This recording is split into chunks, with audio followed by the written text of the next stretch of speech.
In the challenge zone, we position ourselves for truly extraordinary moments of inner triumph, where real transformation can occur.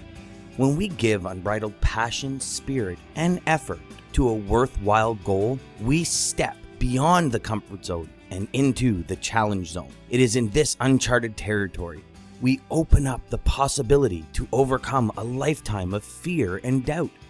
Parenting and coaching is all about facilitating this kind of transformation. Whenever we take action in ways that positively and compassionately impact others, whenever we choose unselfishness over ego, whenever we give our most focused, dedicated, and determined efforts, our intent, energy, and actions will lead irrepressibly to deserved results.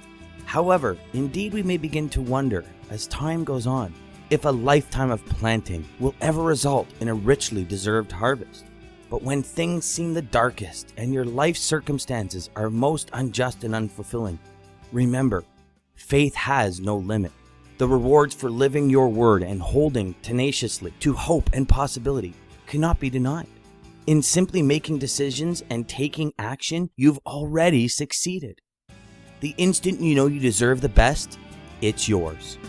You will experience joy that cannot be taken away, because through your choices, you will discover the healing, freeing peace of mind that is faith in action. Your job as a parent and coach is to fill those you serve, your children, your business associates, students, and yourself with this belief system centered on unconditional faith.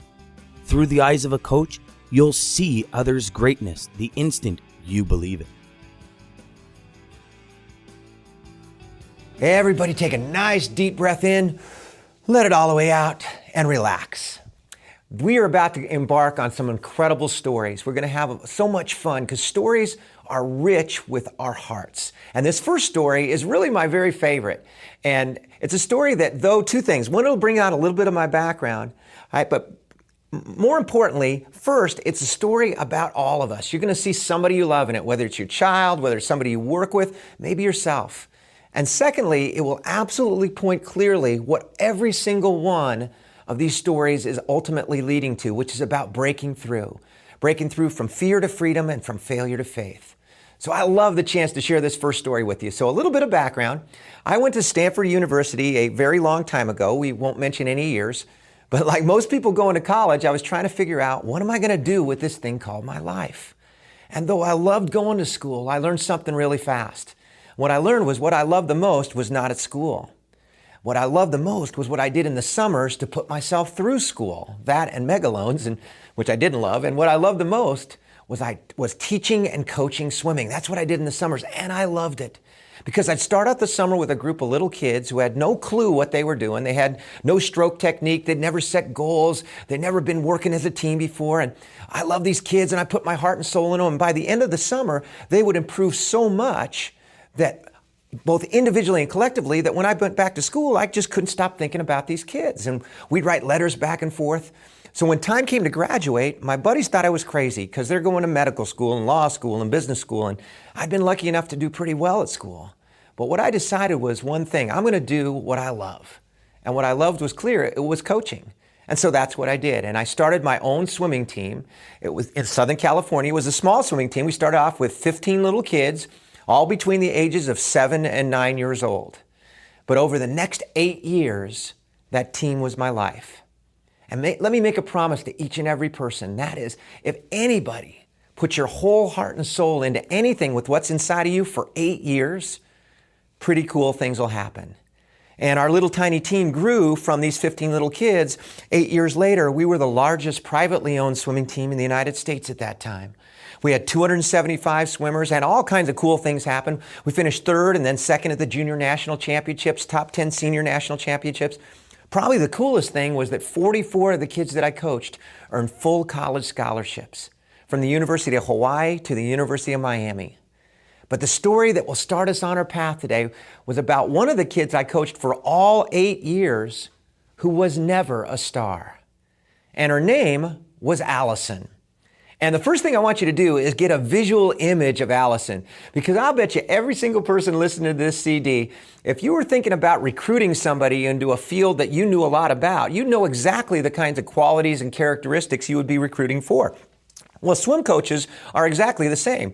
What we're looking for is an athlete who's about 6'11", who weighs approximately 4 pounds. This is a perfect swimmer, especially if their arms are so long that they can tie their shoes without bending over. This is a swimmer. But Allison was exactly the opposite. Allison, when she was full grown, she never really hit 5 feet tall. She was very petite, very small boned. And the coolest thing about Allison physically, and I want you to just see her through this CD, was her hair. Allison had the brightest, most bowl you over, shocking red hair you've ever seen. And she used to wear it in those days kind of like little orphan Annie, like poofed up in a trillion curls. And I used to tease her that her personal weight training program was just trying to get her cap over all that hair. It was like she would pull that thing out to the sides, the hair would squeeze in, it would bloth out. And she was a great kid, but she was never a star. She was the kind of person you'd love to have on your team right now. Why? Though she was a little bit shy, she'd be the first person to go to a teammate who was down and pat him on the back and try to lift him up. She was intensely dedicated. She would never miss practice. Aches, pains, not feeling well, that didn't stop Allison. She was so dedicated. She always came to practice and she tried her best, but she was never a star. In fact, she was what we call in the sport of swimming, and I know you've got them in your team right now. Maybe you've seen it in your children. Maybe you've been this a few times. She was what we called in the sport of swimming a drop-dead sprinter. And what I mean by that is she started things really well. It's kind of like that person who shows up, at 7:30, raring to go, 7:45, they're going, where's my coffee? I need my Starbucks, where's my coffee? Well, that's kind of the way Allison swam. And her best stroke was the butterfly stroke. And if you've seen swimming, you know about swimming. Butterfly is the cool stroke. It's the dolphin, the power stroke. And Allison had some quick speed as a drop-dead sprinter. And for 8 straight years, I watched the same thing happen to this child that I love. She would go out in her races looking like a rocket ship, up on top of that water, whipping down that pool, looking fantastic, up in front or close to the front. But for 8 straight years, the same thing would happen. With a half a lap to go, all of a sudden, the skies would open up and a baby grand piano would fall from the heavens and would land right on Allison. And all of a sudden, she'd start tying up. And it was painful to watch because you'd see her face start to contort as the other kids start pressing her. Her body position dropping in the water. She'd start dragging and forcing instead of flying. The other kids would press her. She'd struggle more, arms and legs turning into absolute knots, until with about 8-10 strokes to go, the other kids would catch her. They'd catch her. They'd pass her until those last 6 or 7 strokes were utter agony. Barely able to keep her stroke legal, she'd get to that wall crushed last, defeated mentally, emotionally, spiritually, physically, so tired she could hardly get out of the pool. You'd have to use the kind of unofficial Allison meat cleaver to pull her out of the pool. And for 8 straight years, she had the same instruction. She was to get out of her race, no matter what it was, come to her coach, who, keep in mind, loved her, wanted to be the best coach I could be, so I could talk to her about her race. So Allison would come out of that pool aching in total pain. And for 8 straight years, I did the same brilliant coaching job. This is brilliant coaching. She'd come to me, and first thing I'd do is give her this great big old giant hug. Then I'd look at her in those eyes that usually shine so bright and green and hopeful, and now were crushed and dark. And I'd look at her, and first thing I'd do, give her a great big hug. Then looking in those eyes that were hurting so bad, I'd say these highly inspiring coaching words. This is great coaching. I'd look at her and say, Allison, one of these days, you're not going to die. And then I'd hug her again, very inspiring. And I'd say, go loosen up. And remember, one of these days, you're not going to die. And off she'd go down to the warm down pool, thinking about not dying. Very inspiring, because think about it. What do you do if I say, don't think of the number 3? Boom, 3 jumps into your mind. So guess what? Same thing kept happening to Allison. She kept dying at the ends of her races.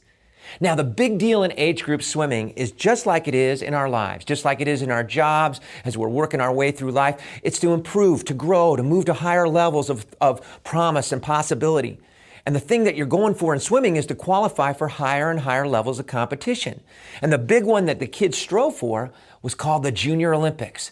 How do you make it? The same way you make those steps in life. You had to meet or exceed certain standards. Well, I coached Allison 8 years. She never made it. She got close a few times, but swimming is just like life. What happens? You go out, you bust your tail, you do the best job you've ever done. You go after a goal, you make that goal, or you almost make that goal. You feel great for a few minutes. What happens to that goal the next year? Boom, it goes higher. Well, swimming's got it built in. They're called age groups. See, when you're 12, you're at the top of the 11 and 12-year-old age group. You're big, you're strong. You're looking down at those scrawny little 11-year-olds going, ha, ha, ha, ha, ha. And then you turn 13. And all of a sudden you're looking up at these big old 14-year-olds who shave, and talk deep and everything and go, whoa, and the standards get way harder. Well, I coached Allison 8 years. She almost made the Junior Olympics a couple times at the top of her age group, but then she had a birthday and had to start up a bigger mountain. Now, the last summer that I coached was a very emotional time because I told the kids before that summer started that I was leaving coaching, which to this day is the toughest choice I've ever made, because you're going to know one thing by the time we finish these stories. I am a coach. Nothing brings me more juice and joy than bringing out what's inside of people, both individually and collectively. But I told the kids that I was leaving coaching for one reason, and that was I had no life. And though everything we're talking about in these stories is about reaching in and finding more of who you are, it's also about something that's every bit as important and really works together with success. It's called balance. And I had none. Do you know that the average American father today spends less than 8 minutes a day in actual interaction with his children? Well, I wasn't even leaving those 8 minutes, so I had no family. So I told the kids at the beginning of that summer that I was leaving coaching. They were emotional, I was emotional, and the last meet I would ever coach would be the older Junior Olympics at the end of that summer. Now, you need to know one more thing. We had finished second in those Junior Olympics for 3 years in a row. We were the Avis of swimming, we were always second. And we were second to a team called Mission Viejo. If you know anything about swimming, they're the greatest swimming team in the world. We were always second. Now, that summer when I told the kids I was leaving, two important things happened. First, without me knowing it, when the kids knew it would be my last meet, all my senior kids got together and made a pledge that they were going to win the older Junior Olympics this time. Send me off as a championship coach, throw me in the pool with my clothes on. It's weird, but they do it. And the cool thing wasn't that they made the pledge. You know what it was? It was that I didn't know they made the pledge. Because if I had known they had made that particular pledge, you know what I would have done in a heartbeat? I would have used every ounce of my influence to try to talk them out of it. Because there was no way. See, on paper over this 3-day championship, we were going to be second again, but at least 500 points behind Mission Viejo. They had way too many kids seated way too high in relation to our kids. And if I had thought my kids had such a ridiculous pie-in-the-sky, unreachable goal, I would have tried to talk them out of it so they wouldn't feel crushed after 3 events when they were nowhere near it. But the first cool thing that happened that summer was I didn't know they set the goal. Second great thing that happened that summer, Allison finally made it. She qualified for the Junior Olympics. Now, if you were fast enough, you could qualify and swim in 7 events. She made it in 1, which was the 100-meter butterfly, which is up and back in a 50-meter pool. And I still remember the time standard that year to qualify in her age group was 1:17.99. Guess Allison's qualifying time. Yep, 1:17.99. She made it exactly the time standard. In other words, 1/100th of a second slower. That's like your fingernail distance slower. She wouldn't have made it, but she made it exactly. And I thought, thank you, God. Nobody deserves her dream as much as this child who's given so much and cared so much. And I thought, what a gift to me. My last meet as a coach, Allison's going to be a part of our Junior Olympic team.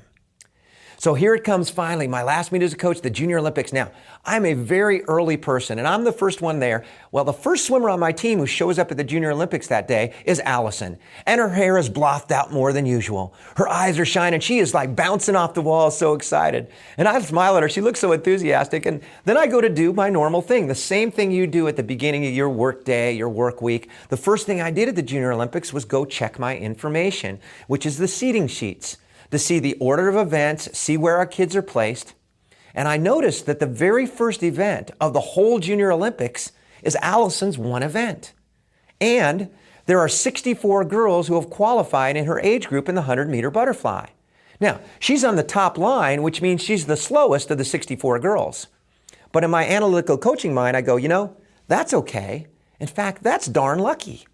Why? Because there's 64 girls.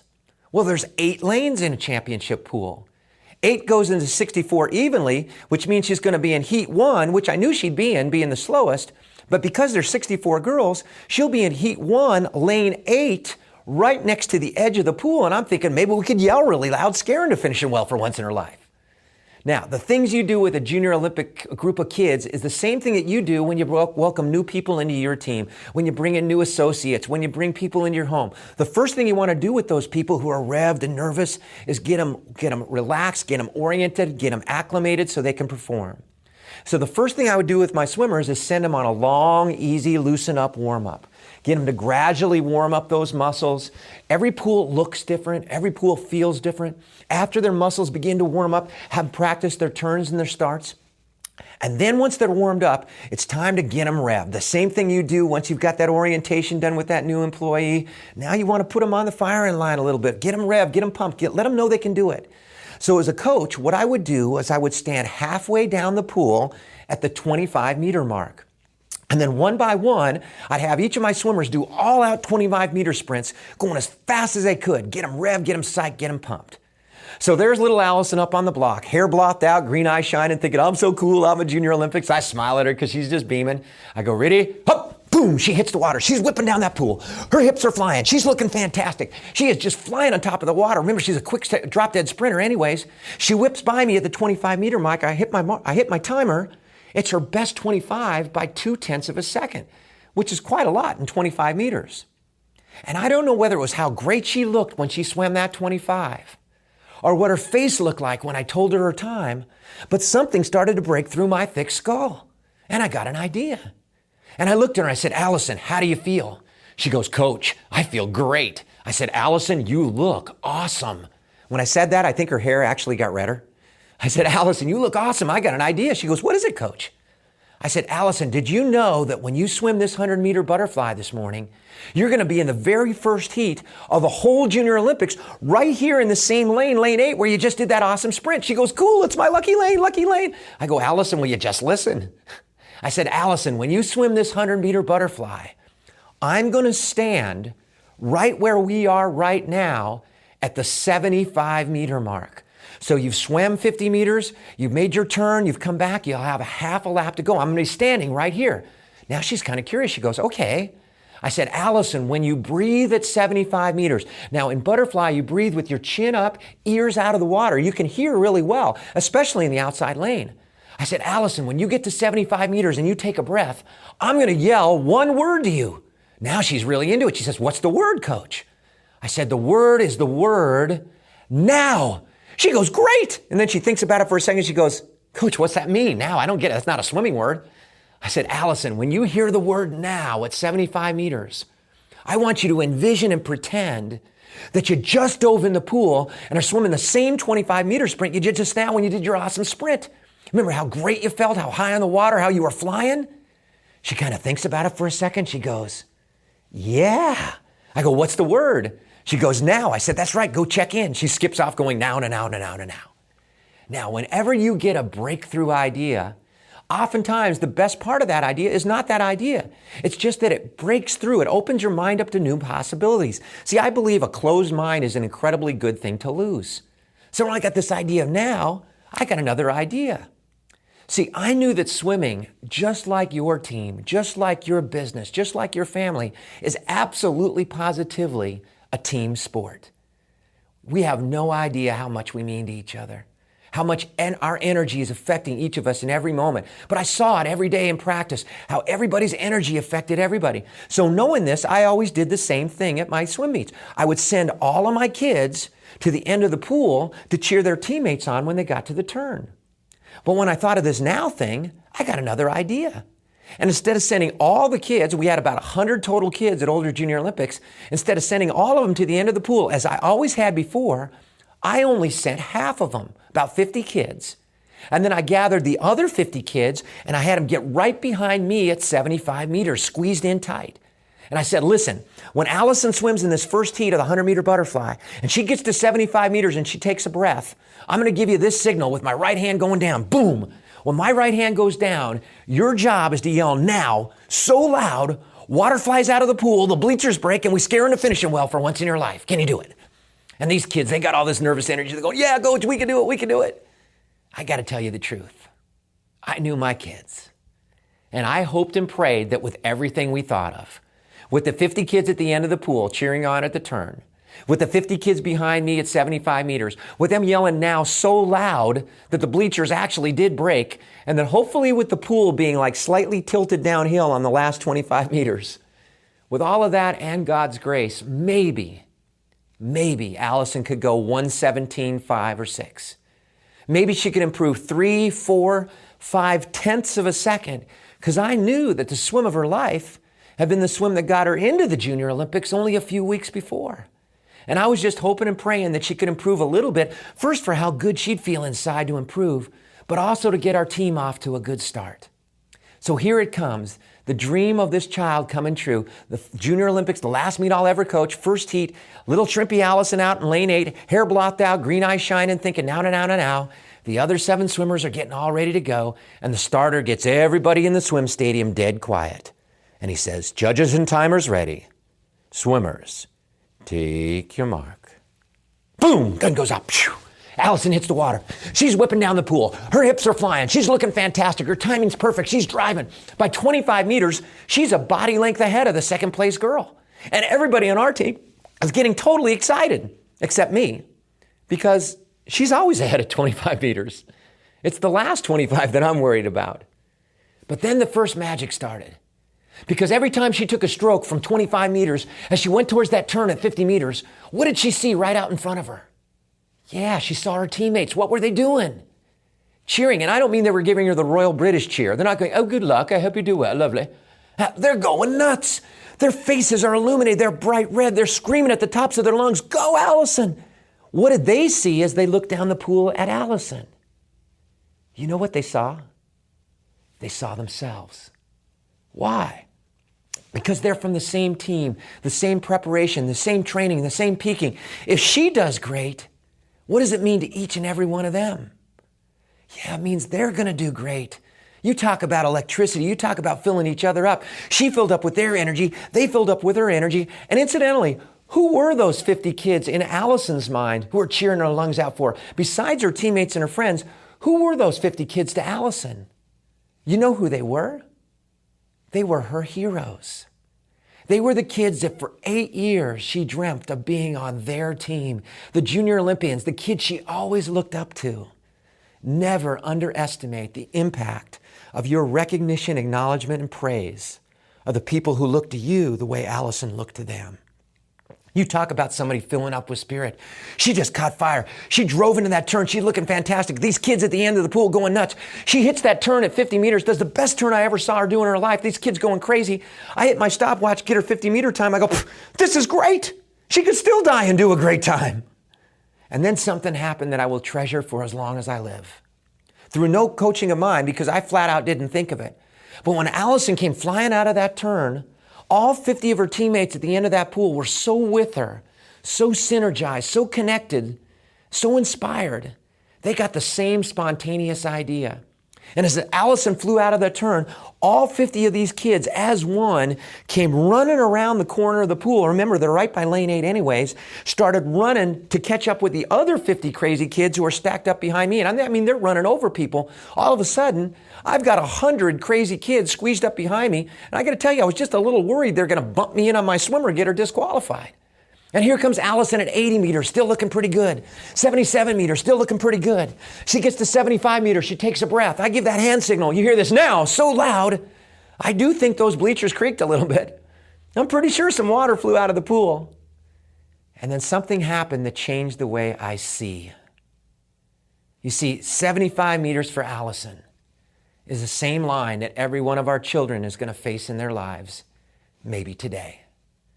It's the same line that every one of us is going to face in our career, maybe today. See, 75 meters for Allison was the line between fear and freedom, between failure and faith.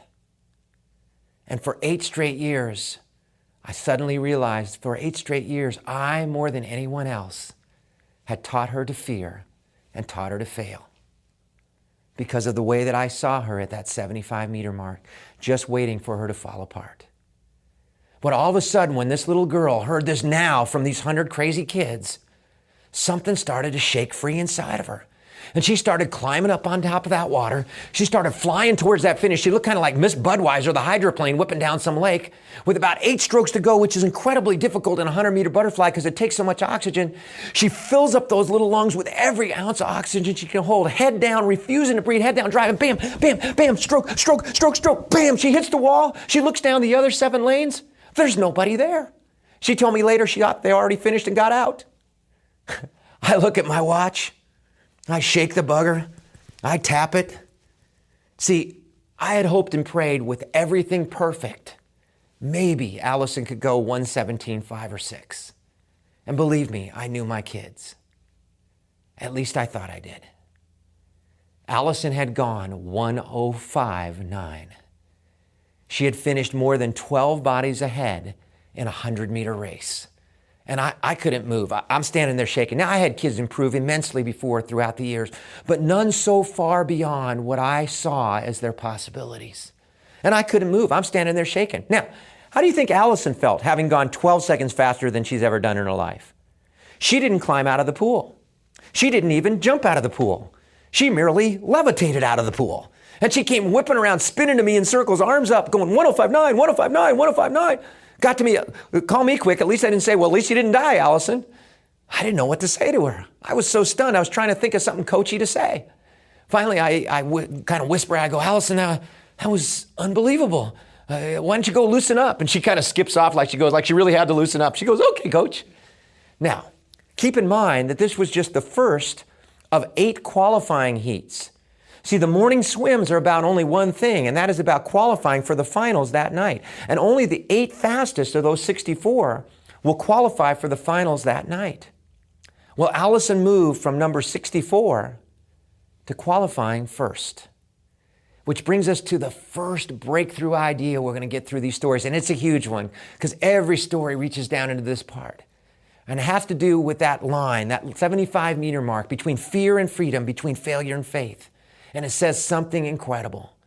It says that whenever a human being or a team breaks through their 75-meter mark from fear to freedom, from failure to faith, as powerfully, as joyfully, as completely as Allison did that morning, they will never go back. Something changes. And that's what happened to Allison. It was like she grew a foot. It wasn't physical, but it was way more important.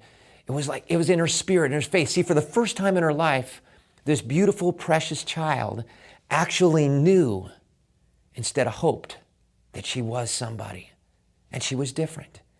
And she came back that night and she went even faster.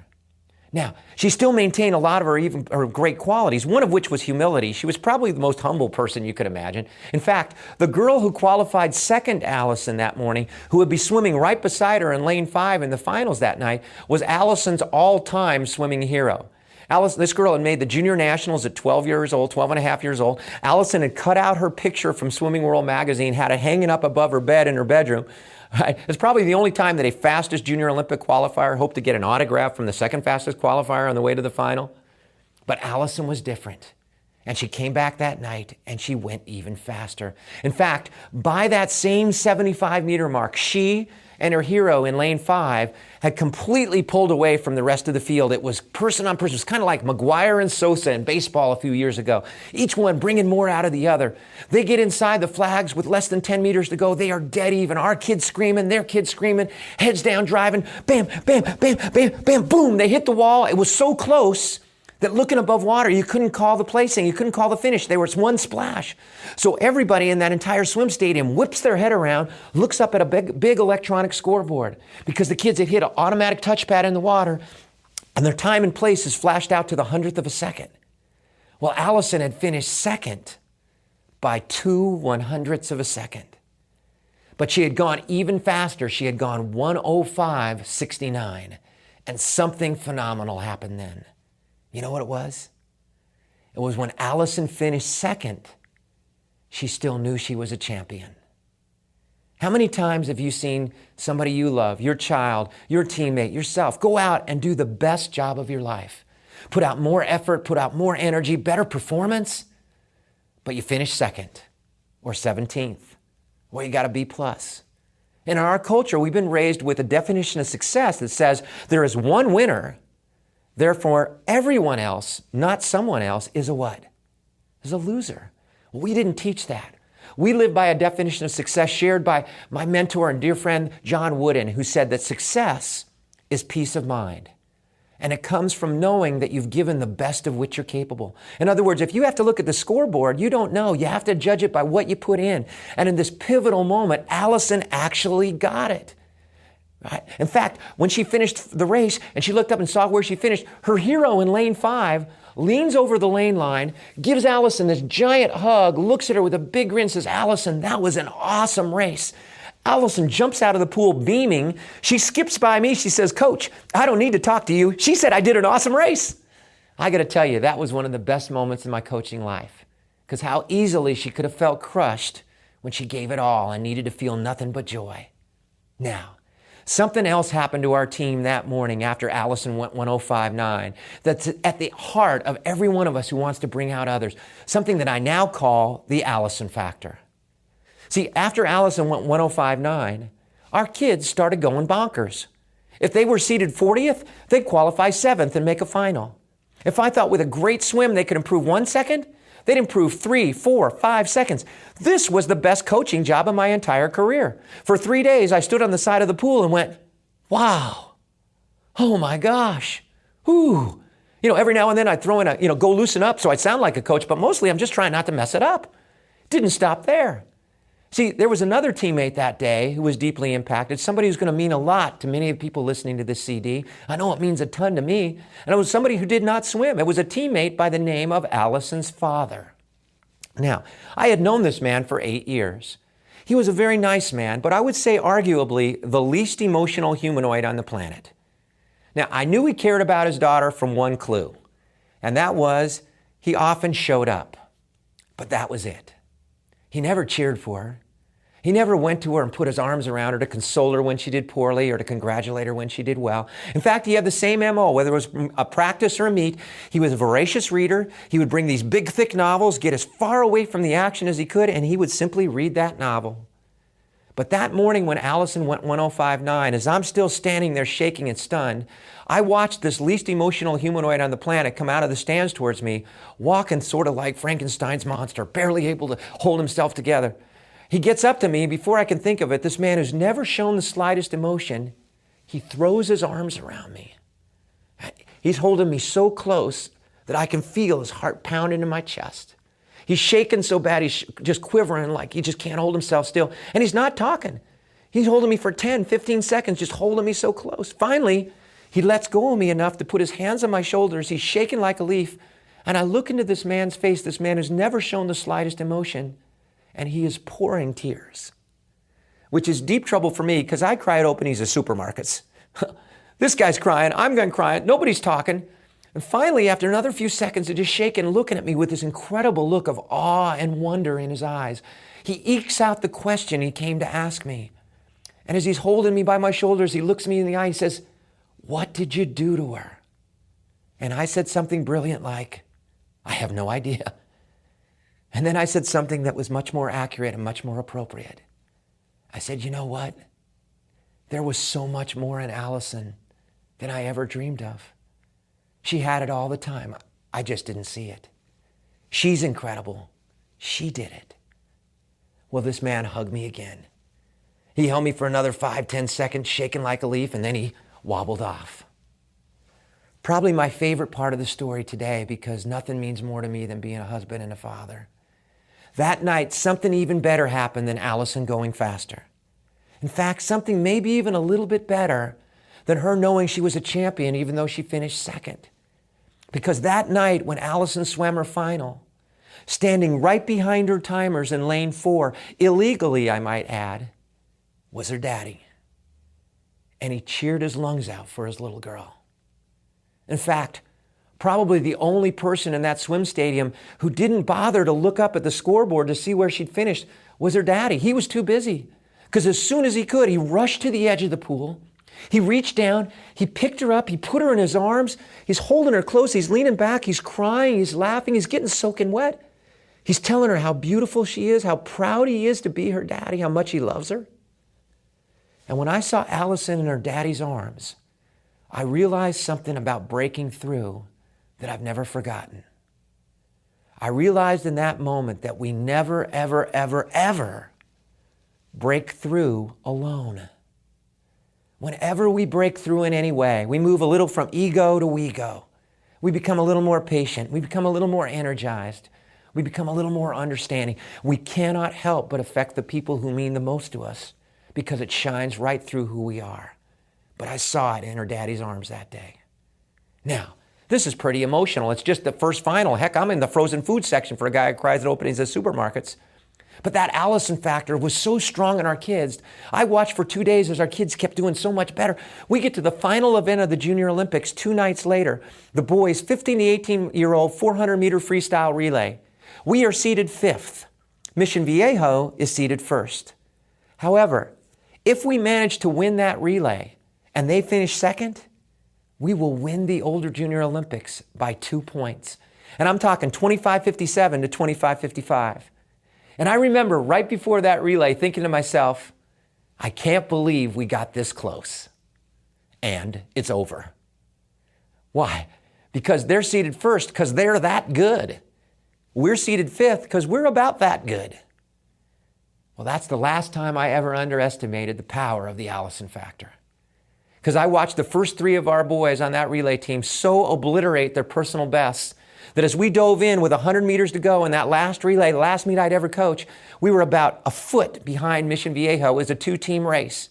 However, their anchor swimmer was the 100-meter champion. And our anchor swimmer had never beaten him in a 50 or 100-meter race in 7 years of age group competition. But we had the Allison factor. And I watched with our whole team draped around the edges of the pool. We got to that 75-meter mark. We had pulled dead even. Our kids going crazy. I've never heard them screaming like this. They get inside the flag, stroke for stroke, heads down, driving. They hit that wall. Boom. It was so close again, you couldn't call the finish. Everybody looks up at the scoreboard. But this time, we had touched them out by 9/100ths of a second. And we won the Junior Olympics. Kids threw me in the pool with my clothes on, which is terrifying because I can't swim. No, just kidding. Just kidding. Making sure you're awake on the end of the CD. But I went home that night and I did something that I encourage you to do often in your life. And I'm not proud of the fact that I had never done it before. When I got home that night, I immersed myself in a pool of utter gratitude.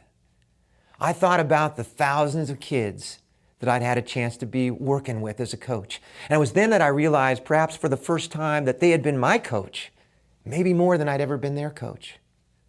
I thought of my first Junior Olympics 8 years before, when we had exactly one swimmer who qualified in exactly one event and who finished exactly dead last.